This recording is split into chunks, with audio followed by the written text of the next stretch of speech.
أعوذ بالله من الشيطان الرجيم. بسم الله الرحمن الرحيم. من عمل صالحا من ذكر أو أنثى وهو مؤمن فلنحيينه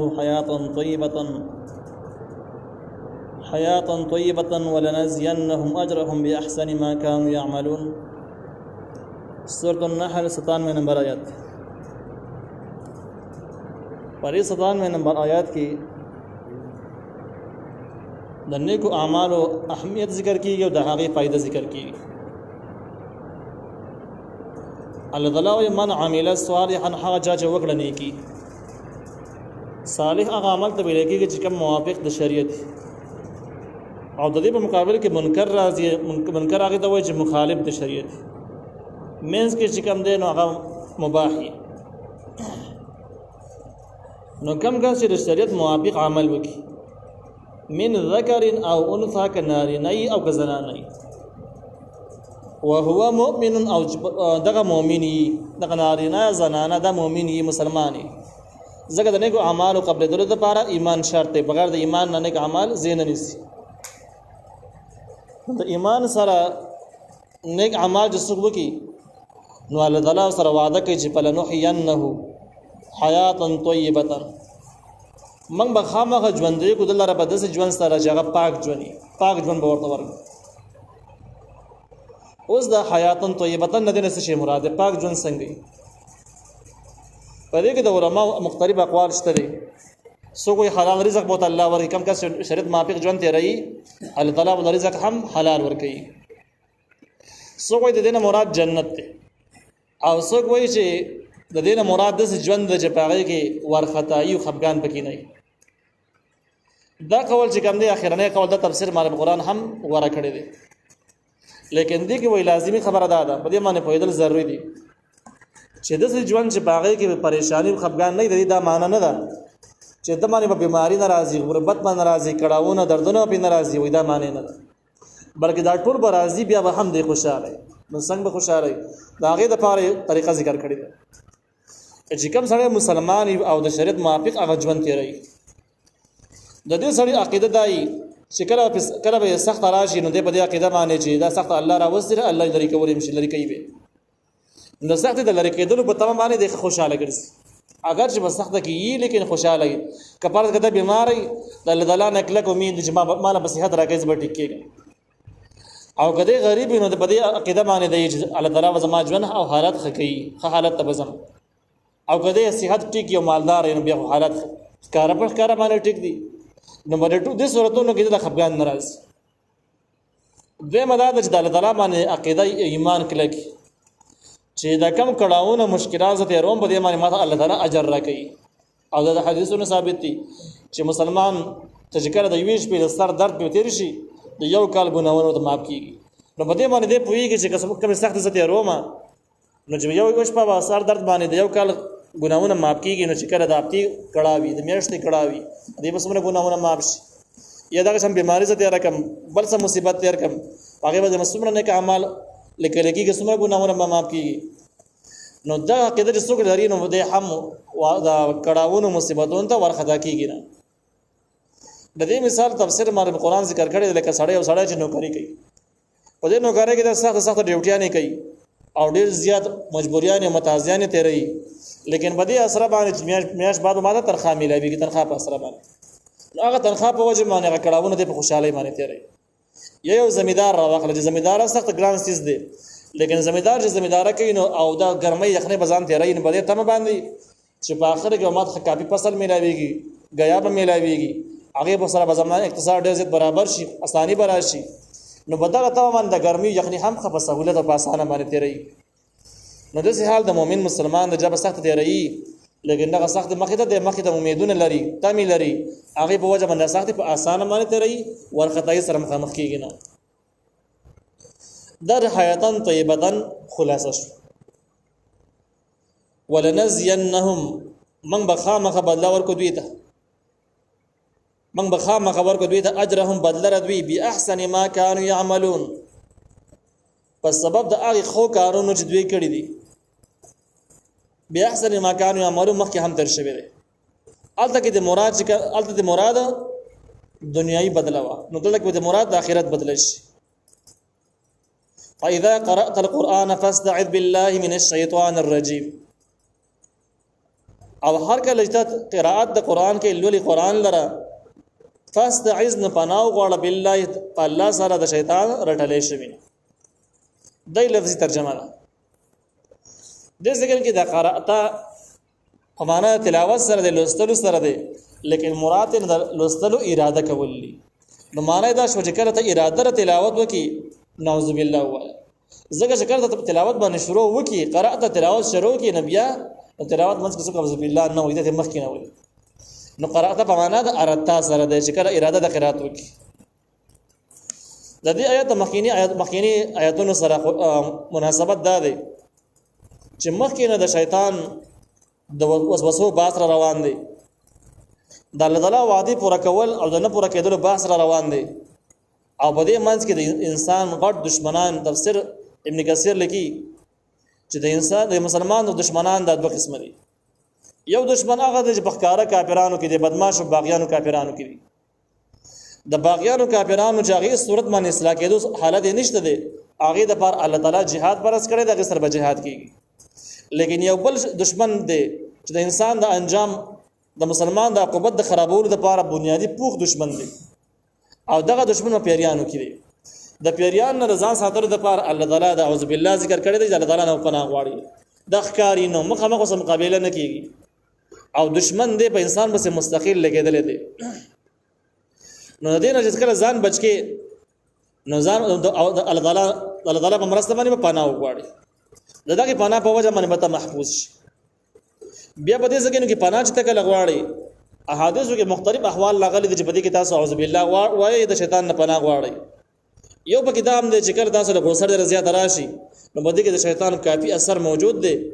تاسو اعوذ بالله چې کله وایي چې دغه غوسه سړش ځکه شیطان په خپل معنی هم د ور نه پیدا دی ګرم دی او غوسه هم د ګرمایش علامه ده. دغه شان د غسل خانه د حمام در داخلي در بیت الخلا د داخلي در په دوران کې هم تاسو اعوذ بالله ترغیب شته اعوذ بالله وایي د شیطان نه پناه غواړي. لیکن په دې ټولو حالاتو کې د قران تلاوت چې کوم دی هغه په خصوصي سره ذکر چې کله تاسو د قران تلاوت کوئ نعوذ بالله وایي او دا نور احوال هر عمل نمک د اعوذ بالله ویل د بهتر دی ځکه شیطان د انسان دشمن د انسان معاف کوي نه. لیکن دې ځکه چې تلاوت باس راغی په خصوصي سره تلاوت ذکر شو. تفسیر بیان قرآن لیکلی دی چې په دې کې یو اهم مضمون ته اشاره ده چې کله قرآن د داسې مضمون دی داسې کتاب دی چې په احادیثو کې ردی باقاعده صراحت سره راغلي دي چې کوم ځکه تلاوت کیږي ال د شیطان ناراض او د شیطان آثار ختمول لپاره به دې کې مستقل آیتونه هم نازل شوي دي چې هغه مستقل شیطان د اثر ختمول لپاره دي چې کوم ځکه دغه ویل کېږي شیطان ورته پاتې کېدی نشي. لکه مثال به تور آیت الکرسی واخله کوم ځکه چې آیت الکرسی ویل شي هغه ځکه شیطان ټینګېدی نشي ورته کې نه ایثاري. مولانا شفاعی تانوی رحمه الله دې بارک لیکلي دی آیت الکرسی بارک چې د تابعین په زمانه کې یو عالم په حواله لیکلي دي چې دوی شام ته تجارت لپاره خپل سامان ویوړو او دا عالم وایي چې زر ټول نه وخت ورسته ورسېدم شام ته ورسېدم اته د کرایي د کور نیولو ضرورت چې کرایي کور منګول سامان خپل خرڅ کو بیا راش او چې کله زه ورسېدم ما معلومات وکړم د کرایي کورونه ختم شي خلکو نیولې نه پیدا کېده. ما وای بخاریه کې یو جماعت کې اعلان وکړ چې چا څه د کرایي کور یي زه پکې پاتې کېدل غواړم کرایي به ورکم. نو ماته یو سپینګری وویل چې د کرایي کورونه ختم شوي دي خلکو نیولې دي البته یو کور شړ پروت دی خو څه پکې پاتې کېدی نشي څوک هم چې داخل شي سهار لمړ پروت او ژوندې نشي پایدلې دغه کور کرایي نشته خو څه پکې ژوندې هم پاتې کېدی نشي. نو دا اشبار تانوی رحمه الله لیکلی دی چې دی عالم ورته وی جمال به کرایي باندې راکې او خیر دې ماده پکې مړم کی تاسو د خلاص خلکو ورته وی چې کرایي دستان نصیب شي غسار له کرایي نه مړ وي. دا عالم وایي چې عالم کور ته داخل شوم او ماسوتن موږ جما کله وکنه وې ما سره احساس او حادثه به مخې درازي په دې کور باندې شیطانانو پیران قابل شو سو کې پکې پرې خودانه نو وجه کله شپش و نو ما ذکر اذکار کول تلاوت وکول اناستم چې یو څه په بند دروازو باندې داخل شو داسې چې کله ما دې ته وکتل رڼا لګېدلې و د ډي وی رڼا لا لګېدلې و چې داسې ما کله وکتل دی د شکل جوړ کړی دی د سر نه د خپو پورې په یختو کې ځان پټ کړی دی یو لوی بالا معلومیږي او روان دی د روان دي سره یو هیبتي متوازن کې د رب قیامول لپاره یو اوازن کوي. دا عالم وایي چې ما بس دغه ټیم کې آیت الکرسی خو ماته معلومه و د شیطانانو ټول بدی کې موجود دی، ما آیت الکرسی شروع کړله. وای دغه سیس هم آیت الکرسی زما سره سم ویله چې ما څنګه ویله دمره سره ویله. وای ذکر دې څنګه ته ورسېدم چې ولا يؤوده حفظهما وهو العلي العظيم. نو دغه بلا راس دغه څنګه ویلې نشو چې کړه د نشه ویلې نو ما بیا دا څنګه شروع او ډاډه شو معجزه دی خو را سره نشي ویلې. و چې ما درې په دغه څنګه تکرار کوم وایو نو دې ټیم کې د سیس یو چغه واله یو لمبه وشوله او بس دغه نه بعد خاموش شو. زه خو يرول منصار پورې نه غناس موج کې بل شي راشي خو ساره پورې بل څه شي رانه چې زور لم دغه ځکه مې پام وکړ بس صد یری آثار پراته نور سنم د دې روایتونو معلومیږي دا د واقعیت نه چې په قران سره د قران د آیاتونو موجود دي چې د شیطانانو مستقل طور باندې کېشته دي. سحر سره تعلق دي، د شیطانانو پیرانو سره تعلق دي. دغه شان دی باره کې د مشکار شریف یو حدیث مبارک هم موجود دی چې په کوم ځکه کې تلاوت د آیت الکرسی تلاوت وشي ځکه شیطانان داخلي دي نشي. لیکن بیا هم د قران تلاوت په دوران نمخ کې اعوذ بالله ویل پکار دي. نو اشرف علي تنویر رحمه الله په قران کې لیکلي دي چې دینه معلومیږي چې په قران کې اعوذ بالله ویل پکار دي، نو په عام کارونو کې خو اعوذ بالله ویل بیخي ضروری دي ځکه په عام حالاتو کې شیطان انسان بیخي ماپ کوي. نو د ټول اعمال نمخ کې اعوذ بالله ویل ضروری دي پکار دي. دا اعوذ بالله ذکر شو. بیا دا مسله ده چې الله تعالی وایي چې کله قرآن ولای نو اعوذ فاستعذ بالله اعوذ بالله وایي. اوس دا کوم حکم دی؟ دا حکم فرضی دی، دا وجوبی دی، دا سنت دی، استحباب دی، کوم حکم دی؟ امر خراغله دی. لیکن بده کې منګه کڅوک اعوذ بالله تلاوت نه وړاندې ونه وینو آیا دا په فرض پر خودون کوي کړه سنت پر خودون کې به ګر مستحب پر خودون کې بس شي بش. نو دې کې امام ابن کثیر رحمه الله ډیر زیات روایت راجمه کړی دي او بده کې زنده روایتونه معلومیږي چې نبی عليه السلام کړه تلاوت کاوه نو مخکې به اعوذ بالله ویله. زنده روایت بده معنی هم د اعوذ بالله مخکې ونه ویله پر خودله. دغه روایت مجموعه راجمه کې د څه معلومیږي چې د قران نمخ کې د تلاوت نمخ کې اعوذ بالله ویل فرض نه دي، البته سنت دي. نبی علیہ السلام چې کله کله پر خدای همدغه تعلیم او ترغیب ورکاو چې دا فرض نه دي سنت. نو فرض ګڼل دا ټیک کار نه دی بلکې فرض جو غړي نو بیا به ګناه ده چې د څه حکم جګه فرض نه دی فرض ګڼي د ځان له جرم دی د ځان له ګناه. بل نبی علیہ السلام پر خدای الله غبره کې به څه حکم لري چې آیا فرض پر خدای لري نو هغه کې د نشي درلې. نو معلومه ده چې اعوذ بالله ویل د تلاوت نمخ کې دا سنت شو. بیا دا خبر ده چې کله سړی مونږ کې هم د قران تلاوت موجود دی. الحمدلله قران دی دا غیب بل سورج ته کله به دا قران دی او دا په نت د تلاوت باندې به په نت د قران باندې به اگر چې په قاعده کې چې کوم دعاګانې دي لکه اللهم ربنا آتنا فی الدنیا د نور دعاګانې دغه هم قران دی لیکن دغه په نت د قران باندې نه دی، دغه په نت د دعا سره ویل کېږي. او دا مخکینه تلاوت چې کوم دی الحمدلله او سورته دا په دې کې په نت تلاوت ضروری دی، دا په نت قران سره ویل وري په نت دعا سره نه دی. اوس دغه ځین کې اعوذ بالله ویلو صح حکم دی صحیح څه دی. نو دومره دغه مسله اتفاقی ده چې د موږ کول نه شروع کول نه مخکې اعوذ بالله ویل خو پکار. اعوذ بالله اول ته کې موږ وایو چې دا بس سنتو کې دا کله تاسو کې د دیني کتابونو مطالعه کوي چې مانځه کې سنت کم دي فرض کم دي تاسو اعوذ بالله بس سنتو کې ته الته وینئ. انو دغه قرآن خو وخت چې پس دایز راغله دی لکه تاسو موړان دی ویل چې نبی عليه السلام کله کله پریخي ده چې مسله واضح شي چې فرض نه د سنت. لیکن دومره معلومه ده چې مانځه کې په اولنی رکعت کې اعوذ بالله بل خو پکار دي سنت دي. خو اوس دا خبره ده چې آیا ارض رکعت ته بیا اعوذ بالله کې چې په سنت عمل وشي کنه یو پر پورا ده. پدې کې دا امام ابو حنیفه رحمه الله قول دا دی چې په وړ مانځه کې په اولنی رکعت کې اعوذ بالله ویل دا کافی دي او سنت عمل وشي. هر رکعت کې بیا اعوذ بالله ویل دا نشته. د امام شافعي رحمه الله قول دا دی چې په هر رکعت کې اعوذ بالله ویل مستحب. بیا په دې معنی تفسیر مزاری پنځم جلد صفحه 49 باندې تفسیری بحث کړی دی. لیکن مخکې مو دې باندې خبره کړې ده چې په اجتهادي مسایلو کې د امام ابو حنیفه رحمه الله اجتهاد ډیر زیات قوي او مضبوط دی. د امام ابو حنیفه اجتهادي مسائل دا اجتهادیات هم دي او د اجماع هم ده.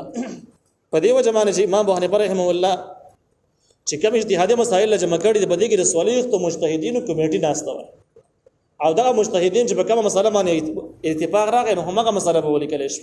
نو معلومیږي دا چې دغه اجتهادیات سره سره دا اجماع هم ده لیکن باقي مجتهدینو په اجتهادي مسایلو کې دومره اهتمام نه دی کړی نو دا اولنې قول زیات راجح مضبوط معلومیږي الله تعالی وي فاستعذ بالله نو پناه غواړي په الله تعالی سره من الشیطان الرجیم چې شیطان رټلې شوی نه نو اعوذ بالله ویل او د الله تعالی نه پناه غوښتل پړل سره دا فرض عین دي سړي نظر په الله تعالی باندې د الله تعالی نه امداد غواړي او په خلص سره د الفاظ ویل د سنت دي الله تعالی وی انه ليس له سلطان على الذين امنوا وعلى ربهم توکلوا درد مخکینی حکم د پاره علت او وجه ذکر کیږي چې تاسو د اعوذ بالله ذکر وایي چې دا شیطان دومره زورور شي نه د چې پتا باندې زور وکي په زور د باندې ګناه وکي د کار سره وسوسه او دوکبازي ده نو چې کله ته الله تعالی مرسته حاصله کې د الله تعالی په امداد سره پناه وغواړي نو بیا شیطان څومره زورور دی الله و انه ليس له سلطان على الذين امنوا یقینا نشتره د شیطان لپاره سلطان او غلبه على الذين امنوا باکستان باندې چې ایمان راوړي مؤمنانو باندې دوی غلبه نشته او مؤمن چاته وي چې د الله تعالی نه پناه غواړي وعلى ربهم توکلوا او قدرت باندې توکل کوي نو باقي باندې دوی غلبه ناراضي او غلبه بچا باندې ده انما سلطانه یقینا غلبه د شیطان على الذين باکستان باندې ده يتولونه چې ملګرتیا کوي د شیطان سره ملګرتیا څنګه وي شیطان خو ښکاری نه